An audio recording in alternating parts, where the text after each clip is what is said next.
بسم اللہ الرحمن الرحیم۔ کیا اس دنیا پر صرف انسان ہی رہتے ہیں؟ کیا حضرت آدم علیہ السلام سے پہلے بھی کوئی آدم اس دنیا میں موجود تھے؟ کیا انسان جیسی کوئی اور مخلوق اس کائنات میں موجود ہے؟ تو ناظرین، اگر آپ بھی انہی سب سوالوں کے جواب جاننا چاہتے ہیں تو جڑے رہیے ہمارے ساتھ اس ویڈیو میں۔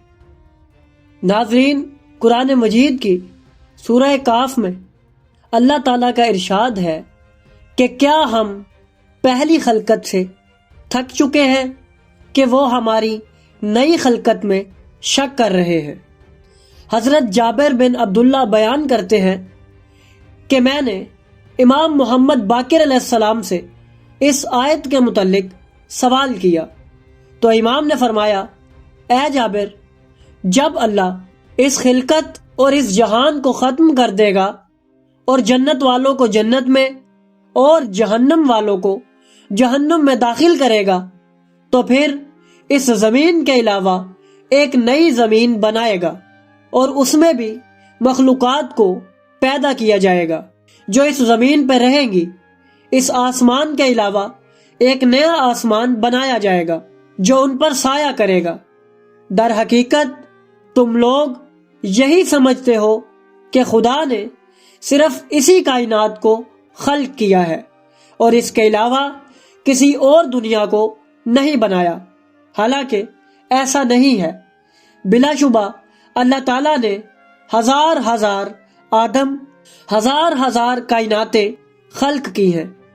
ناظرین، امام جعفر صادق علیہ السلام نے اپنے شاگردوں کو بہت سی کتابیں لکھوائیں جن میں سے آج کم ہی محفوظ رہ گئی ہیں۔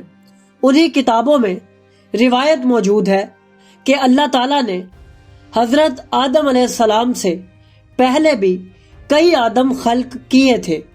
اسی طرح حضرت نوح علیہ السلام سے پہلے بھی کئی نوح گزر چکے ہیں۔ اس کا ثبوت ہمیں امام علی علیہ السلام کے اس فرمان میں بھی ملتا ہے جو انہوں نے خطبہ افتخاریہ میں فرمایا۔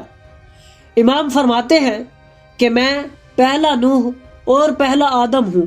اس کے علاوہ امام جعفر صادق علیہ السلام کا فرمان ہے کہ اللہ نے کئی مخلوقات کو خلق کیا جن کا پہلا فرد آدم تھا، ان میں نوح بھی آئے اور موسیٰ بھی۔ ناظرین، یہ اللہ کی خلقت کے عظیم راز ہیں جو ہمیں اہل بیت علیہ السلام کی احادیث میں ملتے ہیں۔ مفضل ابن عمر کو امام جعفر صادق علیہ السلام نے رازوں سے بھری ہوئی کتاب لکھوائی جس کا نام کتاب الحفظ ہے۔ اس کتاب میں کئی مخلوقات کا ذکر موجود ہے جو انسانوں سے پہلے اس دنیا پر موجود تھی۔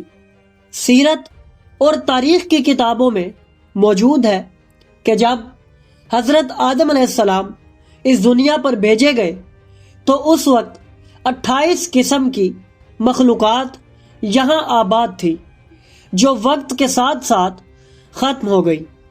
ہمیں قدیم کتابوں میں ایسی مخلوقات کا ذکر کثرت سے ملتا ہے۔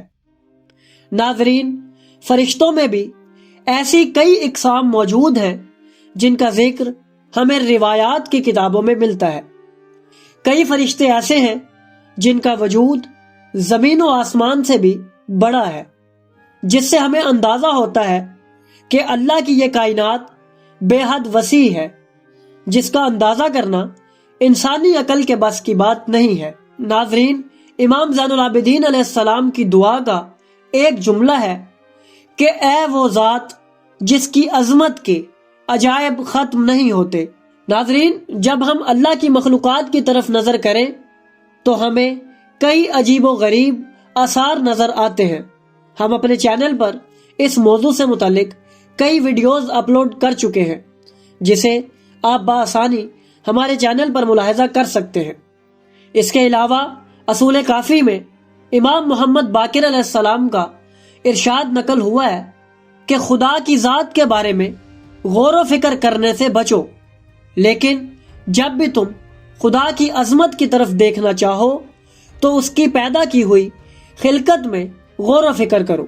ناظرین، کتاب ربیع الابرار میں امام زین العابدین علیہ السلام کا واقعہ نقل ہوا ہے کہ ایک دن امام سحری کے وقت وضو کرنے کے لیے باہر تشریف لے گئے۔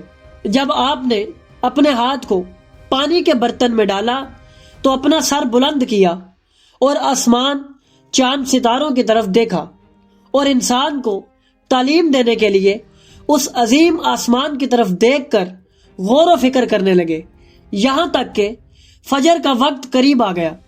جب مؤذن نے فجر کی اذان دینا شروع کی تو آپ کے ہاتھ ابھی تک پانی کے برتن میں تھے۔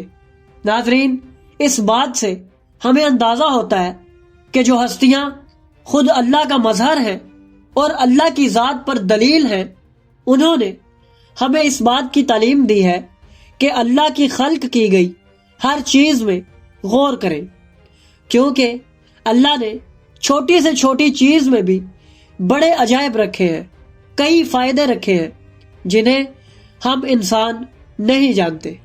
روایات سے ہمیں یہ بھی ملتا ہے کہ ہر چیز اپنی زبان میں اللہ کی تسبیح بیان کرتی ہے، حالانکہ دیواروں کا ٹوٹنا اور آسمان کا گرجنا، بارش کا برسنا اور پانی کا چلتے ہوئے آواز کرنا سب اللہ کی تسبیح ہے۔